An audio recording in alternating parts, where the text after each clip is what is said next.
আলহামদুলিল্লাহ, আজকে আমরা এখানে সালাতুল ইস্তিসকা বৃষ্টি প্রার্থনার নামাজ আদায় করেছি। এই আফতাবনগর ঈদগাহ ময়দানে শায়েখ আহমদুল্লাহ হাফিজাহুল্লাহর নেতৃত্বে মুসল্লিরা এখানে দীর্ঘক্ষণ আল্লাহর কাছে রোনাজারি করেছেন, কান্নাকাটি করেছেন। বৃষ্টি প্রার্থনার নামাজ বর্তমানে বাংলাদেশে যে অবস্থা শুরু হয়েছে, মধ্যপ্রাচ্যের মতো ওয়েদার কন্ডিশন, 40-41 ডিগ্রি সেলসিয়াস গরম পড়ছে। এই প্রচণ্ড গরমে শুধু মানুষ নয়, পশু পাখি পর্যন্ত কষ্ট পাচ্ছে। এজন্য এই সময়টা আল্লাহর কাছে বেশি বেশি প্রার্থনা করা। ঢাকার আফতাবনগরে আজকে এখানে আমরা বৃষ্টি প্রার্থনার নামাজ আদায় করেছি এবং এই নামাজটা শুধু ঢাকার মধ্যে সীমাবদ্ধ না রেখে গোটা বাংলাদেশের শহরে, গ্রামে, গঞ্জে সব জায়গায় আমাদের উচিত সালাতুল ইস্তিসকার নামাজ আদায় করা, আয়োজন করা। খোলা মাঠে 2 রাকাত নামাজ।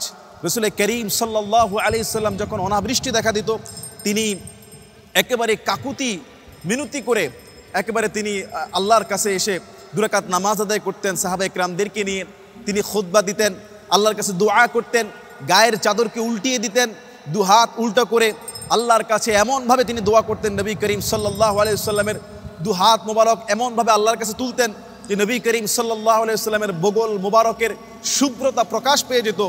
এজন্য আসুন আমরা আল্লাহর কাছে দোয়া করি, ইস্তিগফার করি। আল্লাহ সুবহানাহু ওয়া তাআলা পবিত্র কোরআনুল কারীমের মধ্যে ইরশাদ করছেন, ওয়া কওমি ইস্তাগফিরু রাব্বাকুম সুম্মা তুবু ইলাইহি ইউরসিলিস সামাআ আলাইকুম মিদরারা ওয়া ইয়াজিদুকুম কুওয়া ওয়া লা তাতাওয়াল্লাউ মুজরিমিন। রব্বুল আলামিন বলছেন যে হুদ আলাইহিস সালাতু ওয়াস সালাম তার জাতিকে ডেকে বলেছিলেন, ওয়া কওমি ইস্তাগফিরু রাব্বাকুম, হে কওমের লোকেরা, তোমরা আল্লাহর কাছে ক্ষমা প্রার্থনা করো, ইস্তিগফার করো। সুম্মা তুবু ইলাইহি, তার কাছে তওবা করো। সুম্মা তুবু ইলাইহি ওয়া ইয়াজিদুকুম কুওয়া ওয়া ইউরসিলিস সামাআ আলাইকুম মিদরারা, আকাশ থেকে রব্বুল আলামিন বৃষ্টি দিয়ে তোমাদেরকে সাহায্য করবেন। ওয়া ইয়াজিদুকুম কুওয়া, তোমাদের শক্তিকে বৃদ্ধি করবেন, তোমাদেরকে শক্তিশালী করবেন। সুতরাং তুম্মা তাতাওয়াল্লাউ মুজরিমিন, তোমরা পাপাচারের দিকে তোমরা যেও না। এজন্য বেশি বেশি আল্লাহর কাছে ক্ষমা চাওয়া, ইস্তিগফার করা, তাহলে আল্লাহ পাক রব্বুল আলামিন আমাদেরকে মাফ করে দিবে। আজকে আমাদের গুনাহের কারণে, আজকে আমাদের পাপাচারের কারণে এই আযাব, এই গজব, এগুলি মানুষের হাতের কামাই।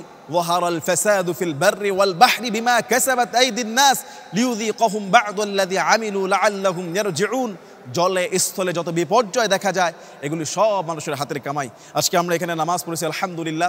আমি চাই যে, আমি মনে করি সারা বাংলাদেশে এই প্রচণ্ড গরমে সবাই যদি আল্লাহর কাছে রোনাজারি করে, তওবা করে, ইস্তিগফার করে, ইনশাআল্লাহ রাব্বুল আলামিন তার রহমতের বৃষ্টি দিয়ে এই জমিনকে শীতল করে দিবে। ইয়া রাব্বুল আলামিন, আপনি আমাদের সবাইকে মাফ করে দেন, আমাদের প্রতি রহম করেন। আল্লাহ আমাদের উপর থেকে এই গজব, এই গরমের তীব্র কষ্ট আপনি দূর করে দিয়ে আমাদের প্রতি রহম করেন।